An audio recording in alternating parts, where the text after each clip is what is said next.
For this video, I'm going to focus on looking at acrylic washes and shades. Now, what are acrylic washes and shades? Well, they're these things. Okay, end of video. Nah, just kidding.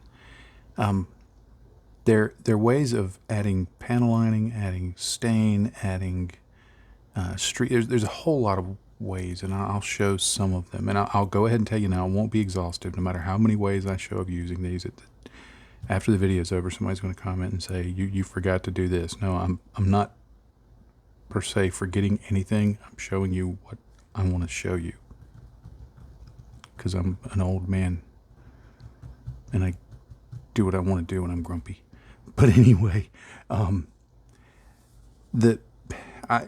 with the tens and tens of people who watch my videos, I get a fair amount of questions about, because I've done videos about this in the past, and I get a fair amount of questions, and by fair amount I mean maybe like, one every other week or something. I'm no Squidmar in terms of numbers, but about the use of these, because there still seems to be quite a bit of confusion about how these types of things work, these acrylic water-based washes and shades. And I call them shades because if you come from the Warhammer world and you use Citadel products, they call them shades. The Vallejo and others call them washes. So I'll use those terms interchangeably. But if you've used oil washes or enamel washes and you've seen those used, you're familiar with how whoever's using them will put them on, and then usually use some sort of odorless terpenoid thinner, odorless enamel thinner, something like that, and clean up the excess. They may wipe it away with a rag, they may wipe it away with a Q-tip, they may clean it up or streak it or do something with a brush. They may be able to do that cleanup anywhere from a few hours later to the next day, depending on the type of product they use and the conditions and all of this other stuff. And it's really easy and it's really convenient. Sometimes you have to wait a little while, and I'm talking several hours to maybe a day or more, for those to fully dry and cure before you can put things over them, certain things over them. Now, again, there's caveats. I've pushed those rules and all of that stuff over the years, and there's ways you can push that. But one of the reasons I more and more prefer to use the acrylic shades and washes is because they dry within minutes, and I can go over them fairly quickly with anything. And I've just had to learn how to take advantage of what appeals to me, which is the drying speed, and then account for the lack of flexibility they have in terms of cleanup as opposed to enamels and oils. Notice I didn't say they don't have the ability to be cleaned up in a sense, but the method is very different. So in this video, what I want to do is just go over how I do that, some things to think about, use scenarios for acrylic shades and washes. And then I think what's more important, and this is where most of the questions that I get are focused on, is, okay, if it doesn't go the way you want, how do you deal with it? So I'll look at some factors of how you deal with it before it can ever go off the rails, so to speak, and then what happens if it does go off the rails and how do you deal with it. Now, quite often, either one of these products or any other acrylic wash shade type product is going to work just fine right out of the bottle. But occasionally, there are times when it will work better for a particular application or a particular model or particular colors or whatever, to thin them out just a little bit. For example, this one I can use right out of the bottle really well. This bottle, for whatever reason, is just a bit thick. So almost every time I use it, I thin it just a little bit. Now, you can thin it with just plain old water. I just got a water bottle here on my desk, and That's just tap water. You can thin it with that, but especially with the Citadel product, if you over thin it, if you add too much, and it doesn't take a lot to over thin it, it can leave kind of a milky white residue when it's finished. So I don't recommend using water for more than just quick on-the-spot thinning or brief cleanup or something like that. What I prefer to do is to use some sort of varnish or matte medium. Like Citadel makes this one called Lahmian Medium. Lahmian Medium. And all this is just a flat varnish. It's very thin and works really well with Citadel or with this. It's just acrylic. You can use it with any acrylic paint, but that works really good. Vallejo's matte varnish works. Now, this product is generally a bit thicker, so it has to be thinned a little bit with water. So you have to be careful, again, about if you use too much water with this and then put that with this or this, then it can leave that residue. But this does work, and you can play around with the ratios. And if you have any kind of art medium, like this matte medium from Liquitex, I've used this, and it works just fine. My preference, even though it costs more, is to use Lahmian Medium because I can use it right out of the bottle and I don't have to think about additional thinning or ratios. However, if you want to use something like this because it's a little cheaper and you can stretch it a little further with water or some other thinning medium, I guess you could combine the two of these, then of course use it. Just figure out what ratio works for you and what gives you the results that you want. But for simplicity's sake, I generally go with this. Now, in terms of cost, the Citadel shade is going to cost more than your Vallejo shades, your washes, generally. Quite a bit more, usually, depending on where you get it. Citadel Games Workshop, they love their stuff and they price it accordingly.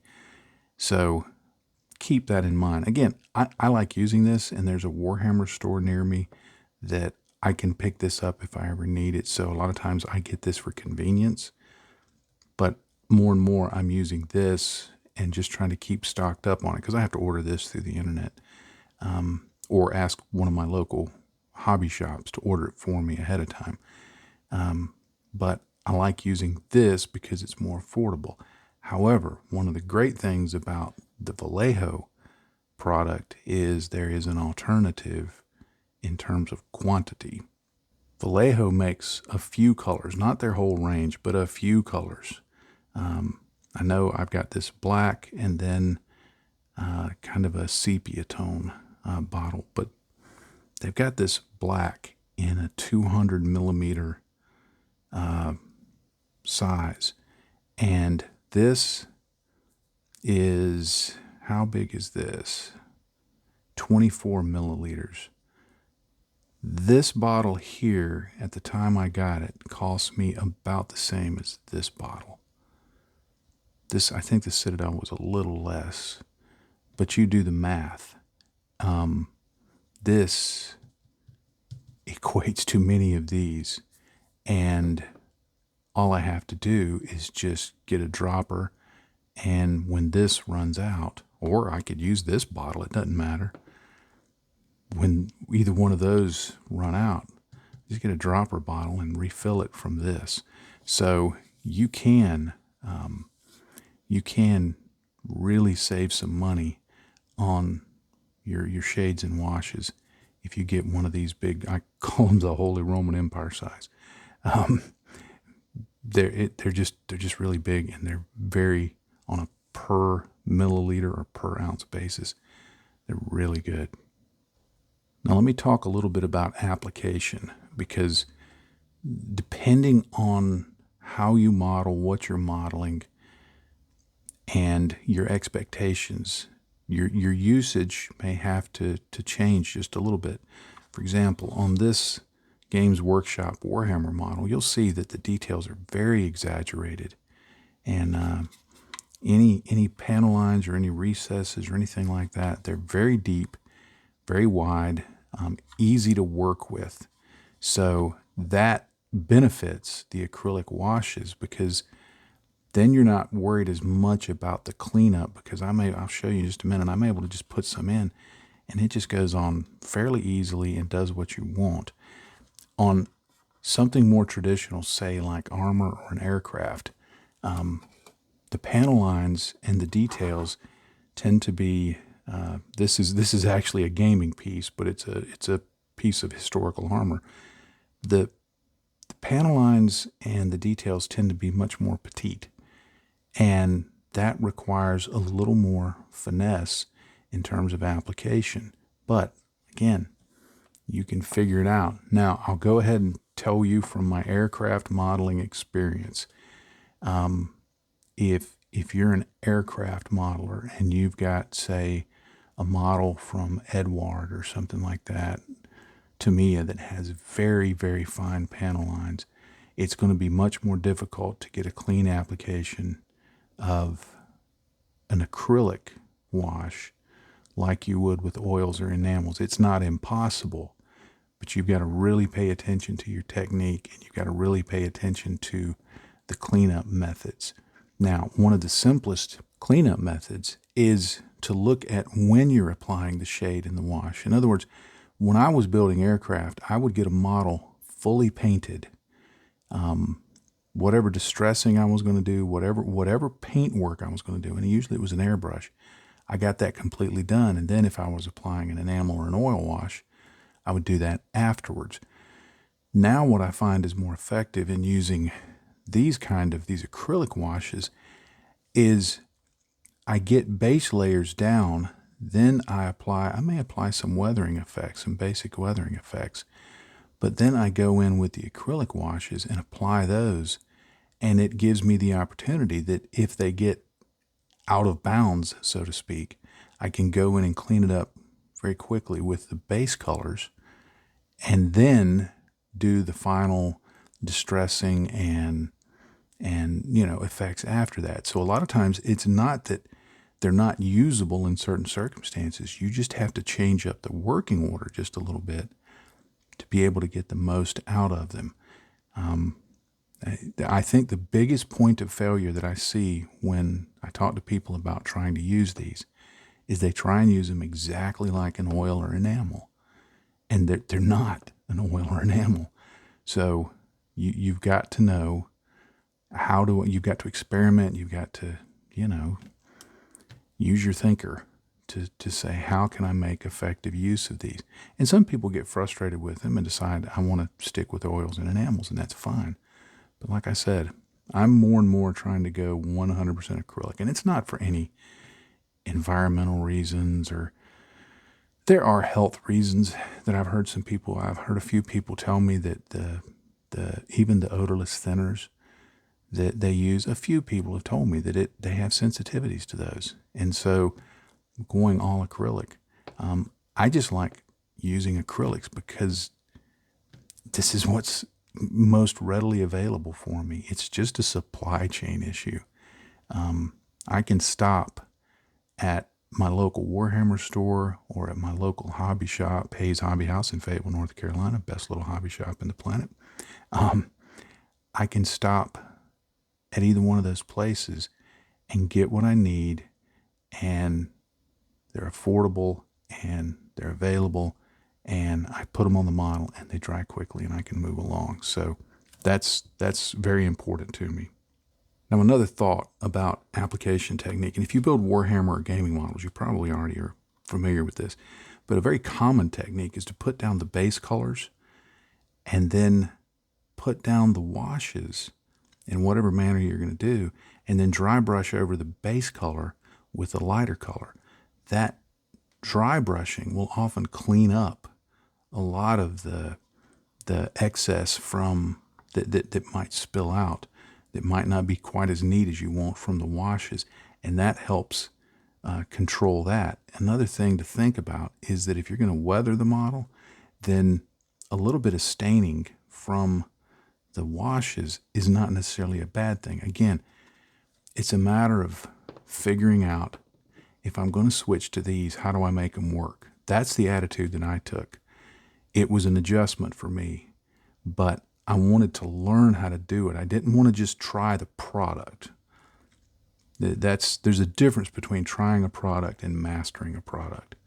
And I wanted to master it. Now, it's not that I can't learn more about using these, but I wanted to master it. So I kept banging my head against the wall. And it wasn't that hard. I don't want to make it sound like it took, hundreds and hundreds of models to do.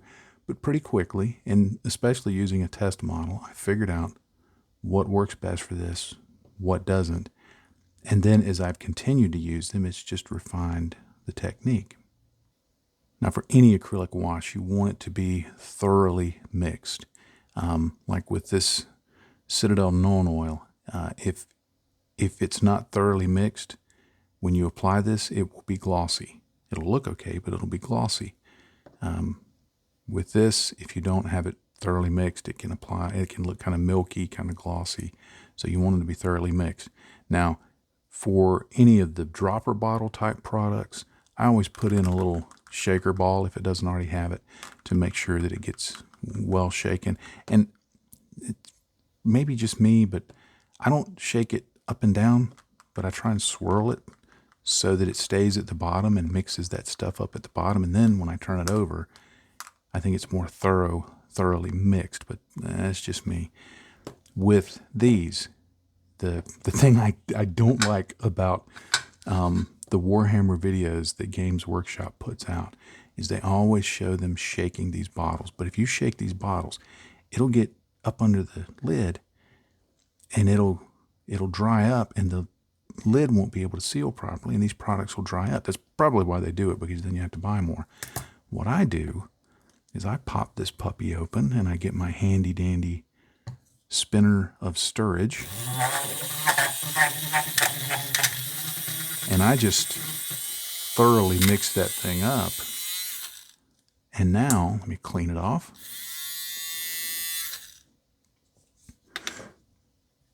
Now, that's well mixed, so I can use it. And it's going to preserve the product better. So, just a little note on usage. Now, just to demonstrate that I can mix products, I'm going to use this Vallejo wash, and it's a little thicker, so I'm going to add some of the Lahmian Medium to it, and I'm just going to put some there in my palette. I don't recommend for shades and washes using a wet palette, because you'll get too much water in it, and you may get that milky look to it. But what I want to do is I'm going to take a handy dandy, I should have had this ready, so I apologize, hang on. Handy dandy big fat nylon brush, and I'm just going to dip it in there. Synthetic brush, I don't know why I said nylon, but although maybe it's the same thing. And I'm just going to put some in there, not a lot, just enough to thin it out and mix it around. Now again, your bottle of Vallejo, that big bottle of Vallejo wash that I showed, it's perfectly thinned. I don't have to do this. But this one is an older one. They may have used a different formula. I don't know. But I don't worry about it. I don't fret about it. I don't get on online forums and complain about it. I just thin it. Now for application, I like to use a liner brush. This is just a cheap synthetic liner brush. I got in a pack of 100. You can pop it in your mouth and you get a nice point to it. When it doesn't work anymore, you throw it away, you grab another one. I mean, literally, this thing is like 9 cents, something like that. And when I want to apply this, all I do is get some on the brush, and I just kind of let it run in there. Now, depending on how I've thinned it, it may flow really well. This stuff tends to not flow as much, but that's okay. And I just kind of paint it in. I'm not trying to be overly careful on this one, because I know I'm going to weather the snot out of this model. So, yes, there's snot in models. Did you not know that? But I'm going to put it on there, and we'll see in a minute when it dries. There's going to be a little bit of a tea stain effect. But, as I'm going to show, that's okay, because I'm going to do some dry brushing on this, and it's going to rein that back. But when I'm applying these washes, because pretty much everything I do is going to be weathered, then I think about the fact that, well, weathering is going to take care of a lot of things that I might, if I were doing traditional armor and cleaning up with oils or enamels, I might clean up, because if you've ever done that, you use oils or enamels and then you clean up on the model. Well, that excess that you clean up, you're going to go back and weather over that area. So you can see, and it's already drying. Now, there's a few little places that I can look at and go, okay, there's a little excess there. I just dip my brush in some water, damped off a little bit of it, and I just go in and I just work that around. And I just convert it into a stain. Sometimes, what's the old saying? When life gives you lemons, you make lemonade. And I can spread that around. I can make it look like a stain. I can do whatever I want. I can paint the water. This is mostly water with just a little wash in it. Paint it completely over that. Whatever. So there's ways of dealing with the staining, the potential tea staining. Experience in using the product is going to be what leads the way. Now, it works really good in these panel lines, because you can put it in there and it's going to flow along pretty well. And, I'll get a little on the outside, but I'm not worried about it again because of the later stuff I'm going to be doing. On these bolts, there's a lot of these on Warhammer models. I put a little bit around and I just kind of go in a circle like that. And I just leave it. The dry brushing step that I'll show in a little bit is going to take care of a lot of that, because it'll moderate that. And I can go back over the tops of the bolts, both with the dry brushing and with my paintbrush, and restore that color. This saves time over oils and enamels in terms of drying and stuff like that. Now, if you go, if you're using oils and you're going total micronality in your application technique, you can do a lot of that all at the same time because of that technique. And if you like that technique, then of course this is probably not going to be the product for you. But what I like about this is, because it dries so fast, once you develop the techniques for how to work with the product effectively, the workflow is pretty much nonstop. Because if you do need something to be dry, you're about 5 blasts from the hairdryer away from getting it dried up enough to use. But you see, I'm just being very careful in my application technique. That's why this liner brush works really well. Sometimes I just go heavy and I put something in like that to line that. And I think about the fact that I'm probably going to be staining this. And then some areas like this, where this little mechanical piece is that is going to be dirtier, sometimes the way I avoid tea staining is I just fully fill it with the wash.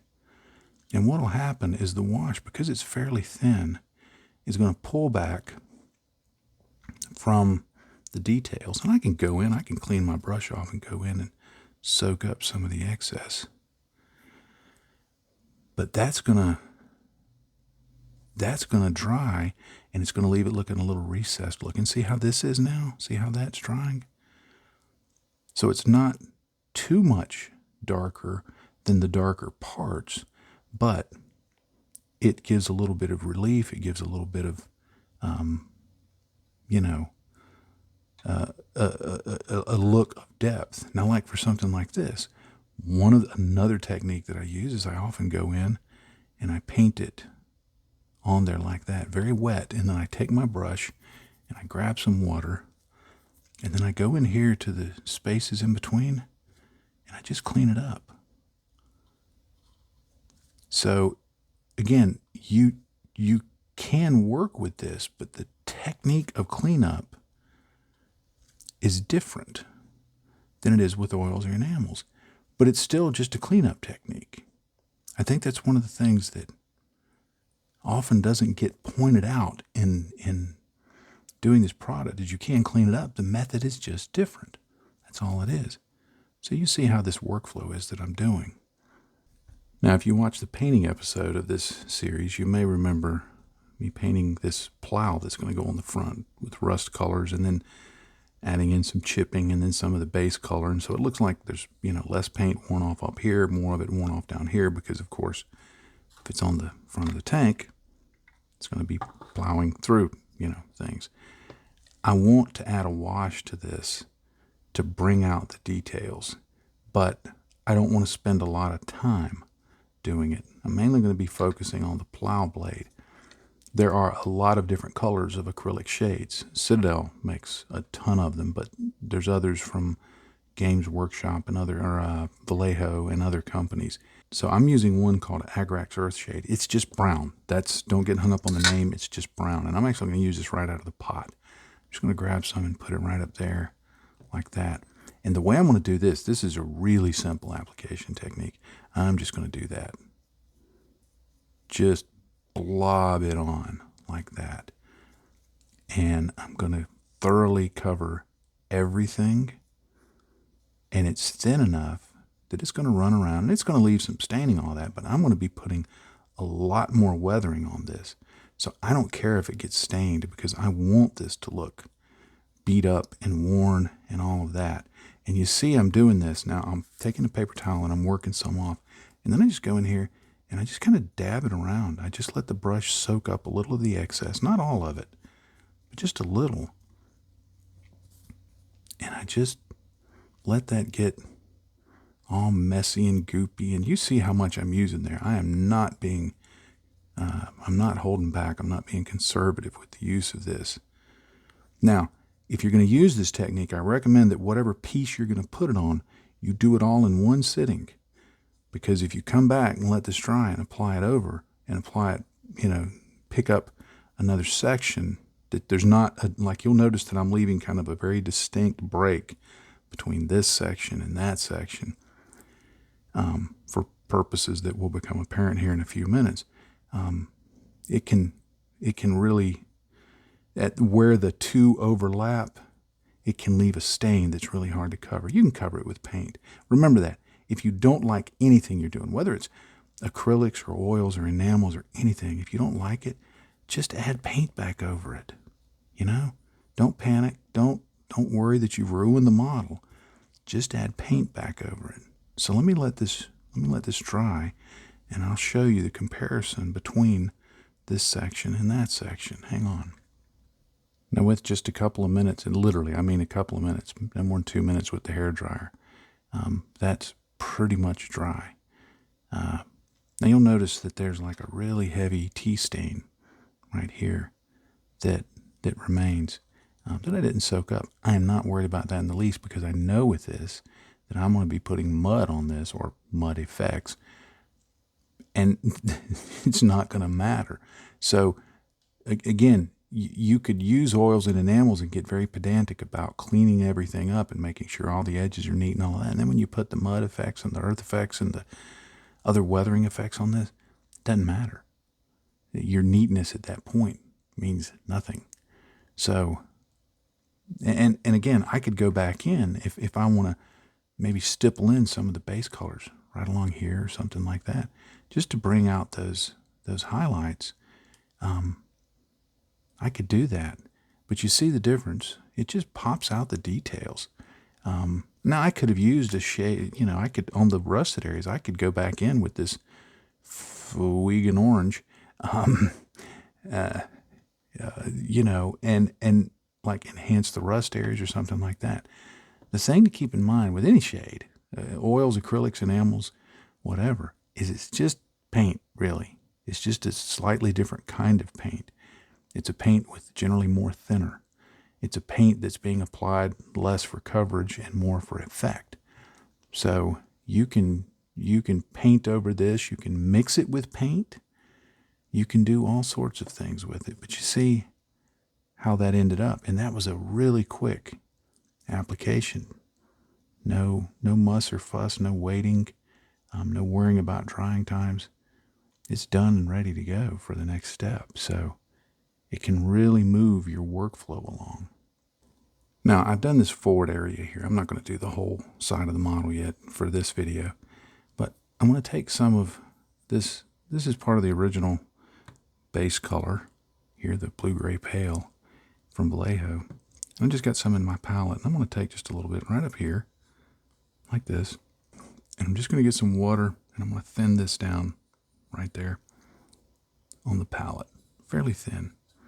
And all I'm going to do, if I want to do some cleanup, all I'm going to do is just go in and very lightly stipple some paint on.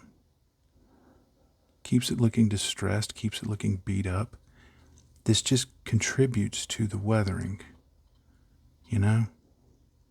If you're familiar with Mike Rinaldi's technique of, here I'll just apply some to these bolt heads too. If you're familiar with Mike Rinaldi's technique of oh, what the heck did he call it? Paint rendering. I just had it in my head and lost it. Then, in a way, this is like paint rendering. You see how I'm doing that right there? And you're saying, yeah, but I don't have to go back and do that with oils or enamels. No, you don't.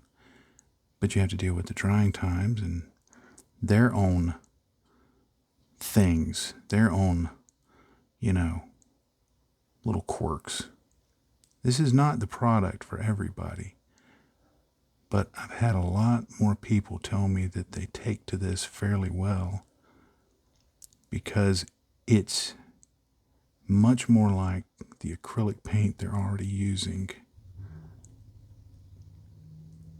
Because few people use oils to paint with or enamels anymore to paint with. Years ago, people used enamels all the time. I know when I was a kid growing up, that was the only paint I knew. I didn't know there were acrylics. At the time, enamels were king. Now I don't know that they are. But anyway, you see, I'm just going in. I'm just touching it up. So there's nothing that says you can't touch up any of these areas. Because if you got oils or enamels outside of the area that you wanted to, that's what you would do anyway. You just might have to wait longer to do it. So cleanup is just a different way of looking at cleanup. There's an even simpler way. Now, if you're a gamer, you're probably familiar with this simple technique, but I'll show it anyway. I've used my hairdryer to make sure this is thoroughly dry. You don't want to do this unless the washes and shades are completely dry. And again, that's only a few minutes away with Mr. Hairdryer. That's his official name. And all I'm going to do is take this dry brush. This one is from Rosemary & Co. But a dry brush, makeup brush, even just a large kind of flat brush like this will work, whatever you like. I'm just going to take some of that paint, that blue-gray pale. I'm going to work off most of it. I'm going to be very, very deliberate about working this off. Now, I'm using this old texture palette kind of thing, but you can use a paper towel. Don't let people tell you can't use paper towel for dry brushing. Use whatever you want. It works. It works. And all I'm going to do is just go through here and start dry brushing over that. And it's going to bring out the highlights. It's going to mask some of the, what would you say, indiscretions that have occurred from the tea staining. And I'm just going to do that. And it's going to give me a moderated effect, pop out some of those details. And the thing it's doing, this is what shades do, is it gives contrast. Not contrast the Games Workshop product, but contrast between light and dark. Like that. And it works very nicely. Now, if you push too hard, you can get it maybe too far into the recesses, but after you've done it a few times, you kind of know what's going on with it, and you make it work. But you see, that's a real simple way of making use of these. And if I was not doing this on camera, if I was just doing this for the sake of building, for just doing it for fun, like I'm going to do on the rest of the model, then that little section there would have taken me maybe 2 minutes, at most 3 minutes, doing the whole thing, putting on the shade, blow drying it, hitting it with the dry brush, and I move on. And so I can get this whole model done in under an hour and then move on to the weathering. So again, if speed is not your thing, if you want really, really fine control, if you're wanting a more clean appearance, then these acrylic shades may not be as useful for you. But if you're going for a weathered appearance and you're just wanting to work, see, a lot of times the fun for me is not necessarily in the result, but in the journey. And I know that I'll put enough weathering on that it's going to people look at it and go, oh, that looks cool. And I don't worry about what people think anyway. I just enjoy having fun, because once I finish this, if I don't sell it on eBay, it'll just sit on my shelf, and I honestly will never look at it again, ever. I just don't do that. To me, the fun is in the work. So it's a very, very fast, very efficient, very cheap workflow. So something to keep in mind. All right, I'm going to go ahead and wrap up the video. I've still got plenty of work to do. I'm going to do the tank just like I did up here, but I'm not going to do anything on the rest of the tank that I didn't do up here. And same way with this. In fact, you can see I've already done the other half, and it's still drying right there.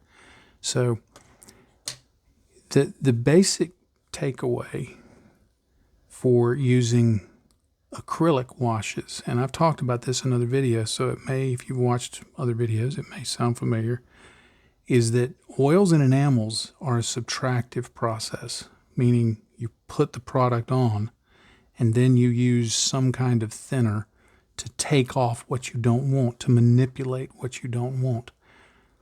Acrylics are an additive process, and while you may use water to manipulate them, it's a faster workflow that you put it where you want it, and you don't put it where you don't want it, in a sense. Now, there's a lot of variation on how it could be done. For example, I'm not going to demonstrate this, but there's a creator, YouTube creator and miniature painter named Richard Gray, who was absolutely fabulous. He's stunning in his work. And he did some variant on one of the Rhino APC chassis. I think it had a rocket launcher on the back or something. You can check out his channel. I'll put a link down below to the video. But he used Citadel contrast paints and just kind of covered one side in the contrast paint, and then went in with the contrast medium and just, while it was still wet, started cleaning it up. Now, it's kind of expensive to do it that way, but it gave a really nice look. And you can see him doing it, and the caveats he ran into, because he's just demonstrating it right there on camera.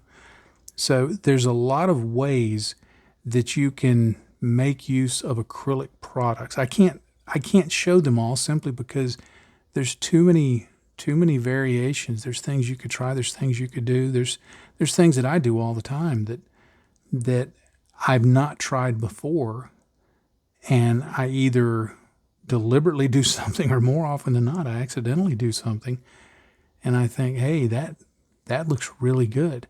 So using the acrylic washes, using mediums, mixing in pigments, putting some wash down, sprinkling some pigment on it, see how it dries, put more back on.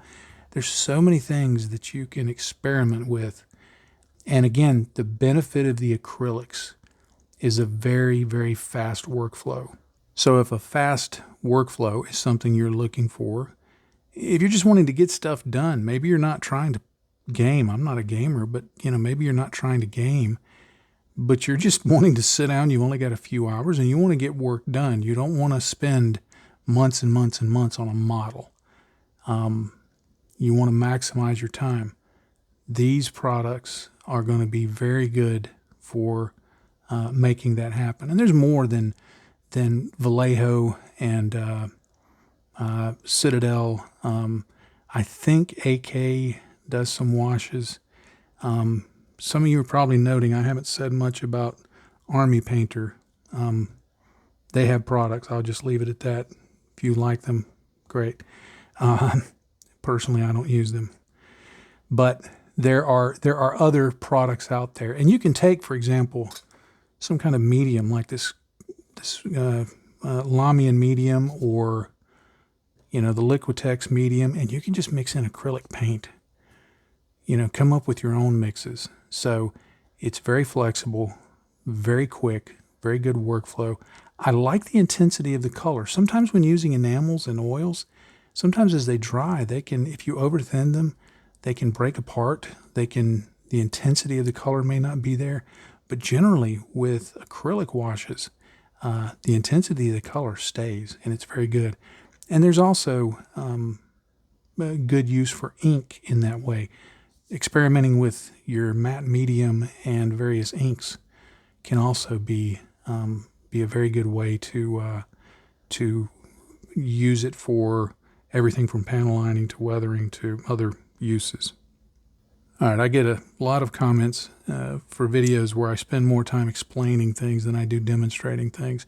But I feel like it's more important to hear the why, because quite often the how is not the hard part. I've always felt that the why is more important because, like you saw with this, it's just slopping some stuff on. But the why, the when, the where, the what to use, that's a far more important question. So if you're still watching, I do appreciate you sticking around all the way to the end. 70% of people on YouTube are dropped off within the first minute. And for most channels, and by the third minute, I think you're down to maybe 20%. And then it actually holds. At least it does on my channel. So if you're still here, I appreciate it. I hope you've got something out of it. And I hope if you've not used these products, I hope it's given you kind of some things to think about as you try it. If you want to try it, to say, how do these work? Do I see benefit in them? Do I see some use for me? I still have enamels and oils, and I still make use of them from time to time. But I'm more and more, the tool I'm pulling out. If you think of everything, every product, and every skill you have in modeling as a tool in the toolbox, the tools that I'm pulling out more and more are acrylic based, and I really, really like them. So just something to think about, and I hope you find that helpful. And then finally, what I always say, if you're not having fun, you're doing it wrong. And I think learning new products and learning how to make use of them is fun. Experimenting and learning about them and figuring out whether you want to use them or not. So, and if you come to the conclusion you don't, that's okay. That's okay too, because there's plenty of stuff out there to make use of. So with all that being said, I'll just leave you with happy day to you, friends. Bye-bye.